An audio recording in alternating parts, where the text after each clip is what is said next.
তো সকালের কাজ কমপ্লিট করে নিয়েছি। ওইদিকে ছেলেও কিন্তু স্কুলে বেরিয়ে গেছে, আর এখন পেয়ে গেছে খুব খিদে। সকাল থেকে যে রুটিটা করে যে খাবো সেই সময়টুকু বন্ধুরা পাইনি।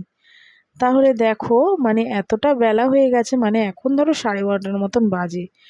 নিজের জন্য যে একটু খাবো সেই সময়টাও আজকে কিন্তু বের করতে পারিনি। পরীক্ষা থাকলে কি একটু তোমার চাপ পড়ে যাচ্ছে, কারণ যাই হোক ওর পাশে একটু বসতে হচ্ছে। আর বসে থাকতে বলতে যে একদম বসে আছি তা না, ঘরে কিন্তু টুকটাক কাজগুলি করছি। তো যাই হোক ওর সামনে থাকলে একটাই সুবিধা, ওকে একটু পড়াও দেখাতে পারবো আর ও নিজেও পড়বে। তাই ওর সামনে থেকে সেরকমভাবে উঠিনি, শুধু একমাত্র উঠেছিলাম কি খেয়ে যাবে, মানে তোমার স্কুলে যাবে জলখাবারটা যে ওরা কি খাবে তার জন্যই একটু উঠেছিলাম। তাও শাশুড়ি একটু আলু ভেজে দিয়েছিল, আর আমি ভাতটা তোমার করে নিয়েছিলাম, আর একটু চিংড়ি মাছ শাশুড়ি ভেজে দিয়েছিল। তো এখন তোমার রুটিগুলি করে নিচ্ছি, কারণ খিদে পেয়েছে, খেতেও হবে। তো শুভ দুপুর আমার প্রিয় বন্ধুরা, তোমরা সবাই কেমন আছো? আশা করছি সবাই খুব ভালো আছো। আমরাও কিন্তু মোটামুটি সবাই ভালো আছি। আজ হচ্ছে বুধবার। তো দেখো রুটিগুলি কিন্তু পরপর ভেজে নিচ্ছি, আর আটাটা মেখে নিলাম, কেন আটাটা মাখা ছিল না। তো আটাটা মেখে রাখলে একদিকেই সুবিধা হয় যে তাড়াতাড়ি করে রুটিগুলি ভেজে নিতে পারি। তো দেখো কি সুন্দর রুটিগুলি ফুলছে। করে এসে আবার বসলাম। সকালের দিকটা খুব তাড়াহুড়া ছিল, ওই জন্য সকালবেলা আজকে তোমাদের সঙ্গে কিছু শেয়ার করিনি।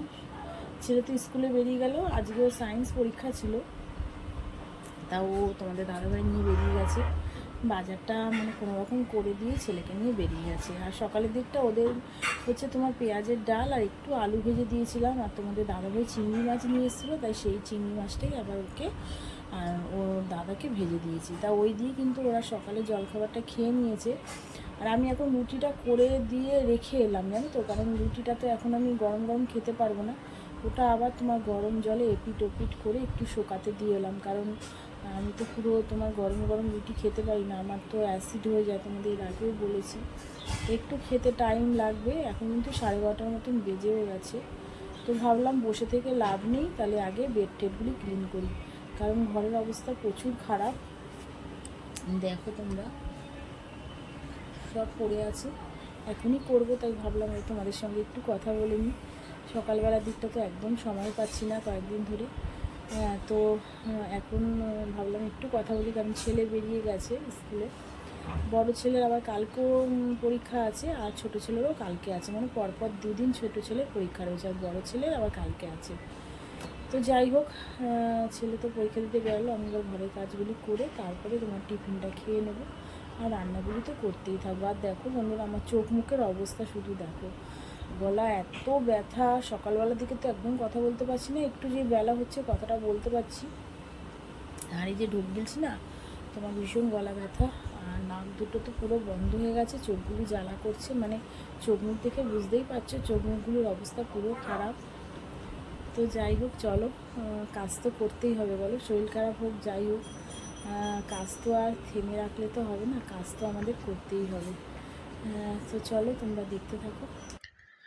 তো চলে এলাম, দেখো এবার বেডটা ক্লিন করব।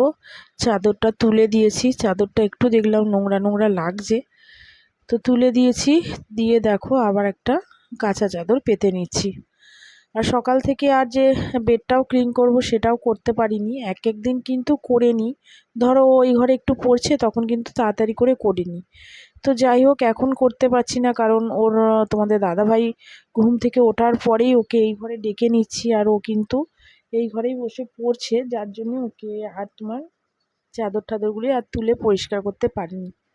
এদিকে কোলবালিশের ওষারগুলি দেখো একটু পাল্টে নিলাম, অনেক দিনই হয়ে গেছে, তো নোংরা কিন্তু এখনও হয়নি, কারণ কোলবালিশের ওষারগুলি তোমার নোংরা সেরকম খুব একটা হয় না, কেন বলো তো, সেরকম তো কোলবালিশ ব্যবহার হয় না, একমাত্র রাত্রে একটু তোমাদের দাদাভাই নেয়, আর ছোটো ছেলে একটু নেয়, আর দিনের বেলা কোলবালিশ ব্যবহারও হয় না, তো কোলবালিশের ওষারগুলি সেরকম নোংরা হয় না। তাই একটু তোমার অনেক দিন, মানে অনেক দিন বলতে ওই ধরো 8-9 দিন কি 10-12 দিন পর পরই চেঞ্জ করি। এদিকে তোমার দেখো ওইখানে তোমার বেড টেডগুলি ক্লিন করে, আর দেখো কত কেচেছিলাম, এগুলি কিন্তু সব চেয়ারের ওপর ছিল। ভাবছিলাম কতক্ষণে ভাঁজ করব। আর দেখবে জামা কাপড় যদি এদিক ওদিক ছড়িয়ে থাকে না, ঘর যতই পরিষ্কার করো দেখতে একদমই ভালো লাগে না। তো ভাবলাম না, এখন এবার করে নিই, ভাঁজ টাজ করে রাখি। আর এটা পরে কালকে তোমার পুজোতে গিয়েছিলাম, তো শাড়িটা কিন্তু আমি ঘরেই একটু ধুয়ে দিয়েছি, পরে তোমার একটু আয়রন টায়রন করে নেব। তো ভালো করে তোমার সব গুছিয়ে টুছিয়ে জায়গা মতন রেখে দিলাম। আর এদিকে তোমার যেগুলি রোজকার পোছাপুছি সেগুলিই করে নেবো। আর এখন একটা বড় কাজ হচ্ছে ঘর ঠর মানে ঝাড়পোছ করা, সেটা এখনও করতে পারিনি। ছেলের পরীক্ষাটা না শেষ হওয়া পর্যন্ত বন্ধুরা কিছুতেই হাত দিতে পারছি না। ওদিকে ডাইনিংটাও তোমার ঝাড়পোছ আছে, তো ব্যালকানিও কিছু নোংরা টোংরা হয়েছে, সেখানেও পরিষ্কার করতে হবে। তো ভাবলাম যে দেখি যদি তোমার এর মধ্যে একদিনকার সময় পাই তো ডাইনিংটা একদিন ঝেড়ে ফেলবো, আর ঘরটা ছেলের পরীক্ষা হওয়ার পরই ঝাড়বো। আর এমনি তো নিচ টিচগুলিতে অত নোংরা হবে না, কারণ প্রতিদিনই তোমার পোছা টোচা হয়। একটু তোমার ওপর দিকগুলিতে একটুখানি তোমার ধুলো ঠুলো হয়তো পড়েছে, সেগুলি পরিষ্কার তো করতেই হবে। তো যাই হোক, দেখো সমস্ত কিছু করে নিলাম। আর এখনও কিন্তু আমাদের সেরকমভাবে পুজোর মার্কেটিং কিছু বন্ধুরা করিনি। আমাদের তোমার পুজোর মার্কেটিং একটু দেরিতে হয়, কারণ তোমাদের দাদাভাই যে সমস্ত লেবাররা আমাদের কাজ করে মানে কারখানায়, তাদের আগে তোমার পুজোর ওদের বোনাস টোনাস দেয়, তারপরেই তোমাদের দাদাভাই আমাদের সব কেনাকাটি করে। কারণ আমার শ্বশুর যখন বেঁচে ছিলেন না, তখন থেকেই আমার শাশুড়ি এরকম নিয়মই করে এসছে যে আগে লেবারদের সমস্ত কিছু তোমার দেব, তারপরে আমরা নিজেরা কেনাকাটি করব। তো তোমাদের দাদাভাইও সেরকম করে, আর আমরাও খুব একটা কিছু বলি না। কিন্তু আমি তোমার ধরো শাশুড়ি কি হয়তো পুজোর সময় কিছু টাকা দেয়, আমার বাবা দেয়, আমার ভাই দেয়, ওর পিসি দেয়, সেই সব টাকাগুলি দিয়ে কিন্তু আমি অনলাইনে কিছু কিছু জামা কাপড় কিনে রাখি। তাই এবারে আর সেরকম কিছুই কেনাকাটি হয়নি, কারণ বাবার তো জানো তোমরা অনেকটা বড়ই বাবার অপারেশনটা হয়েছে। তো একটু সবারই তো মন টন খারাপ ছিল। তো যাই হোক, আর কটা দিন পর হয়তো আস্তে আস্তে করব, এখনও কিছু কেনাকাটি করিনি, আর করলে পরে তো তোমরা দেখতেই পাবে। তো দেখো, তোমাদের সাথে কথা বলতে বলতে রান্নাও চলে এলাম। তোমাদের দাদাভাই দেখো কত বড় বড় চিংড়ি মাছ নিয়ে এসছে। তা চিংড়ি মাছগুলিকে ভালো করে ধুয়ে টুয়ে শাশুড়ি নুন হলুদ মাখিয়ে রেখেছিল, তা সেগুলি দিয়েই কি করব এবার শাশুড়ি চিন্তায় বসে গেছে। একবার বলছে ঝাল করো, একবার বলছে তরকারি করো। তো দুটোই করলাম। আমি শাশুড়িকে বললাম তাহলে চলো দুটোই করে ফেলি, তোমার ছেলেও খেতে পারবে, আমরাও খাবো। একটু ডাঁটা কুমড়ো দিয়ে আর আলু দিয়ে করে নিলাম।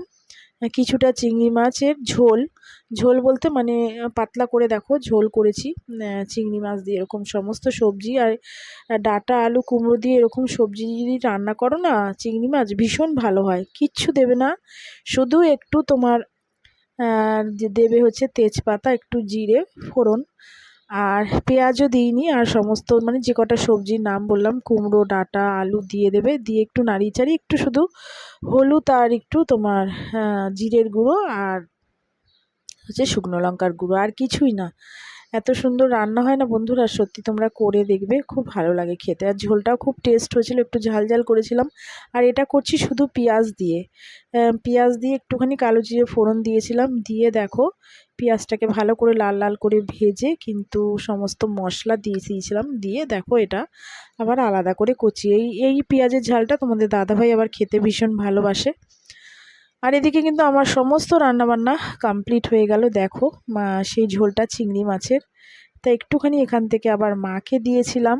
তোমাদের দাদাভাই একটু বেশি করে চিংড়ি মাছ নিয়ে এসেছিলো, তো মায়ের জন্য আবার আলাদা করে তুলে রেখেছি। আর এদিকে দেখো এটা হচ্ছে তোমার সেই ঝালটা তোমাদের দাদাভাইকে খেতে দিয়েছি, আর বড় ছেলেকে খেতে দিয়েছি, তারপরে তোমাদের সঙ্গে শেয়ার করছি। আর একটু উচ্ছে ভেজেছিলাম কড়কড়ে করে, তো একটু লাল লাল করে ভেজেছিলাম। আর হচ্ছে এটা হচ্ছে পেঁয়াজের ডাল, এটা কিন্তু আজকের না, এটা কালকের ডালটা অনেকটাই ছিল। আর একটু পাঁপড় ভেজেছি, আমার খেতে ইচ্ছা করছিল তাই তোমার ভেজেছিলাম। এই রান্নাই আজকে করেছি দুপুরে, এই দিয়ে মোটামুটি সবার খাওয়া হয়ে যাবে। আর শাশুড়ি একটু সকালের দিকে বললাম তোমাদের আলু ভেজে দিয়েছিল ছেলেদেরকে। তো এতক্ষণ যারা আমার ব্লগটা ধৈর্য ধরে দেখছো সেসব বন্ধুদের বলছি, যারা এখনও আমার চ্যানেলে সাবস্ক্রাইব করোনি তো প্লিজ একটা আমার চ্যানেলে সাবস্ক্রাইব করে আর যারা যারা দেখছো একটা লাইক অন্তত করো। তোমরা দেখে যাচ্ছ কিন্তু লাইক খুব কম সংখ্যক লোক করছো। তো প্লিজ বন্ধুরা একটা লাইক করো আর ভালো লাগলে সাবস্ক্রাইব করো। আর এটা হচ্ছে সন্ধ্যাবেলার দিকটা, দেখো 3 জনের জন্য করে নিয়ে এসেছি দুধ চা। ছেলে খুব বায়না করছিল, বড় ছেলে, তাই দেখো চাটাও খেয়ে নেব আর ওদিকে ছেলেকেও পড়াতে বসাবো। তো চলো আজকের মতো সবাইকে